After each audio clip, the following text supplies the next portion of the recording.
Alright guys, only the last phase of the election is left. पर किसी ने सोचा था क्या कि इलेक्शन खत्म होते होते मोदी जी मनुष्य ही नहीं रहेंगे। He said it by himself कि मैं बायोलॉजिकल नहीं हूं। मैं हैरान हूं जी। और अगर आप कॉमन सेंस इस्तेमाल करो तो वोट तो सिर्फ इंसानों को दिए जाते हैं, बायोलॉजिकल लोगों को। मोदी जी। और एंड में बात ये आ गई कि महात्मा गांधी को उनकी पिक्चर बनने से पहले कोई नहीं जानता था। कोई नहीं जानता, माफ करना मुझे। When our Prime Minister was saying this thing about Mahatma Gandhi, पहली बार जब गांधी फिल्म बनी तब दुनिया में क्यूरियोसिटी हुई, अच्छा ये क्या कौन है। हमने नहीं किया जी। पूरे देश का एक्सप्रेशन इन दो पत्रकारों की तरह था, पर देश वालों ने कहा कि क्या बोल रहे हो मोदी जी, पर इन दोनों ने कुछ नहीं कहा। तो पहला ट्रोल जो स्ट्राइक हुआ वो ये था कि मोदी जी इस पिक्चर के पहले भी हम आपको जानते थे। तो महात्मा गांधी को तो सब बहुत अच्छे से जानते थे। And at that point I became deeply influenced by Gandhi, never realizing that I would live in a situation where it would be useful and meaningful. इस बार के इलेक्शन में कुछ भी बोला गया सिवाय सच, फैक्ट्स और प्रोग्रेस की बातों के। मैं हैरान हूं जी। और ये पैटर्न आप लोगों ने नोटिस किया होगा, जब भी किसी इंटरव्यू मोदी जी बोले ना कि मैं हैरान हूं जी, ये जो जी है ना जी, जब मोदी जी लगाए तो समझना ऐसी कोई बात बोलने वाले कि आपको यकीन नहीं होगा। पहले क्या बोला था, हैरान हूं जी। मैं हैरान हूं जी। ये किसने आपको कहा कि जब ज्यादा बच्चों की बात होती है तो सिर्फ मुसलमान का नाम जोड़ देते हैं, जबकि खुद हिंदू मुस्लिम कर रहे थे। और इस बार भी उन्होंने ये बात कही है महात्मा गांधी जी के बारे में। क्या बताइए जी। पहली बार जब गांधी फिल्म बनी तब दुनिया में क्यूरियोसिटी हुई, अच्छा ये क्या कौन है। हमने नहीं किया जी। मैं महात्मा गांधी जी को मानता हूं, मैं उनके विचारों से काफी हद तक सहमत हूं, पर ऐसा नहीं है कि उस पिक्चर के बाद मुझे पता चला कि महात्मा गांधी कौन है। अब इतना कुछ चल रहा है तो हम भी कुछ ऐड कर लेते हैं। सोचो, बस सोचो। क्या सोचे कि अगर मोदी जी की बात महात्मा गांधी खुद सुन ले तो क्या कहेंगे। क्या वो कहेंगे, बेटा जिस रास्ते पे तुम चल रहे हो ना, एक दिन बहुत बुरे फंसोगे। जिस राह पे तुम चल रहे हो बेटा, एक दिन बुरी तरह फंसोगे। मैं हैरान हूं जी। Okay guys, let's talk about Dubai. Why? Because some interesting pictures are coming from there. He is liking it. He is really liking it. पर भाई साहब जब इंडिया वापस आएंगे तो इनके विचार थोड़े बदले हुए मिलेंगे। Anyway, सब जानते हैं यूएई एक इस्लामिक राष्ट्र है। इनका वीकेंड ऑफ फ्राइडे को होता है, लेकिन इन्होंने इसको बदला, संडे किया। Why? Why? So they can align better with the rest of the world. Try to understand that. एक इस्लामिक नेशन होने के बावजूद भी उन्होंने Friday as a weekend off हटा दिया और संडे को रखा। अब आते हैं मोदी जी पर, क्या बोल रहे हैं। अब देखिए, हमारे देश में रविवार को छुट्टी होती है, हॉलीडे, क्योंकि जब अंग्रेज यहां राज करते थे। सीरियसली अब दिनों और वारों में भी रिलीजन आ गया।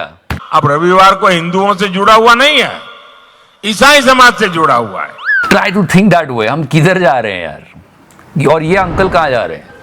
बस यही करते रहो आप। इस बार 400 पार। And now this is actually a big shocker. Try to understand the chronology. I told you that this guy, message is clear. Number 1, ये होता है। डेरा सच्चा सौदा की तरफ से बीजेपी को समर्थन का ऐलान किया गया है।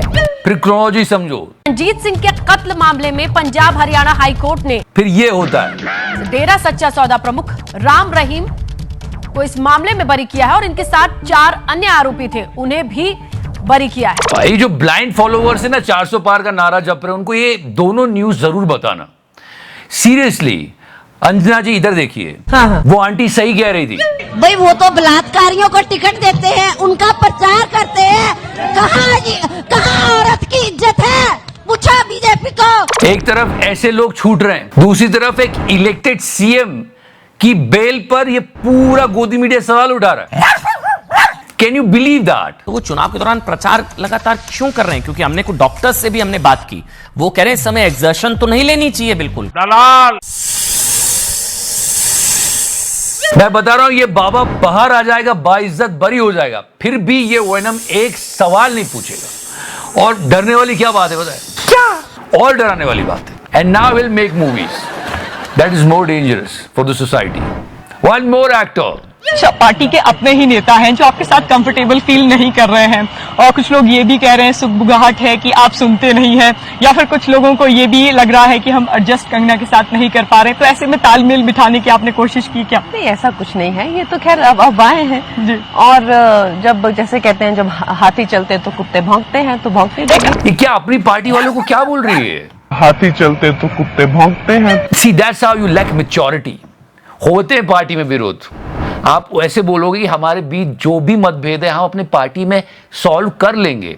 आप मत पूछिए, ये नहीं कि लोगों को कुत्ता बोल दिया अपनी पार्टी के। हाथी चलते तो कुत्ते भौंकते हैं, तो भौंकते। There is no maturity in her statement at all, not only this one. इसमें भी कोई मैच्योरिटी नहीं है, इसमें तो पता नहीं क्या ही दिख रहा है। गलत नहीं कहना होगा अगर कहेंगे लोग उनको भगवान ही समझते हैं, तो उस तरह की उनकी फैन फॉलोइंग है, और है भी उनमें कुछ ना कुछ तो दैवीय शक्तियां हैं ही भाई। इतना सब कुछ करने के बाद भी बोबड़ी, ये क्या देखने को मिल रहा है?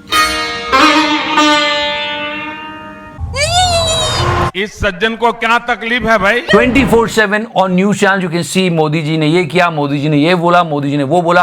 कॉमन आदमी की एक बात नहीं होती। अभी कॉमन आदमी सच में, मैंने तो पिछली बार ऐसी तुक्का मारा था, लेकिन सच में लोग बहुत परेशान है पावर कट से। गया इतनी गर्मी, ऊपर से पावर कट्स लग रहे हैं। यूपी में लोग सड़कों पे उतर आए, ये तो पावर कट की वजह से आए, और कुछ लोग सड़कों पे ऐसे भी उतर के आए। मेरा तो खून खोल जाता था।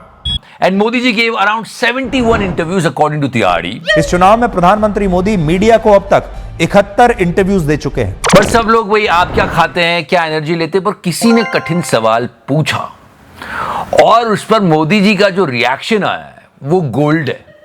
ये एक आरोप विपक्ष और लगा रहा है कि ईडी, आईटी, सीबीआई इसका इस्तेमाल किया जा रहा है विरोधियों को दबाने के लिए। मेरा मीडिया को सवाल है कि विपक्ष ने आपको ये कूड़ा कचरा पकड़ा दिया, वो कूड़ा कचरा लेकर के आप हमारे पास पहुंच जाते हैं। Modi ji just lost his cool over, just look at his face, कितने गुस्से में दिख रहे हैं। और सवाल जब पूछो कि आप क्या खाते हैं, आपको क्या लगता है, तो मोदी जी के चेहरे की चमक देखने लगा।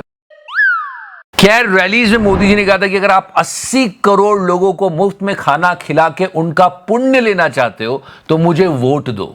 ओके, ये मोदी जी का स्टेटमेंट है। आपको पुण्य मिलता है कि नहीं मिलता है, लेकिन अगर आपने वोट नहीं दिया होगा तो वो पुण्य आपके खाते में जमा होगा क्या? 80 करोड़ लोगों को फ्री में खाना इसलिए खिलाना पड़ा क्योंकि उनके पास रोजगार नहीं था। पर यहां तो कुछ और ही हो गया है। मिस्टर हेमंत बिस्व शर्मा कह रहे हैं कि नौकरी तो है कंट्री में। 2 करोड़ नौकरी का वादा कहते हैं पूरा नहीं किया। मेरा लगता है देश में तो बहुत ज्यादा नौकरी हो गया है। तो या तो ये सही बोल रहे हैं तो मोदी जी सही बोल रहे हैं। Please type it down, is he saying the right thing?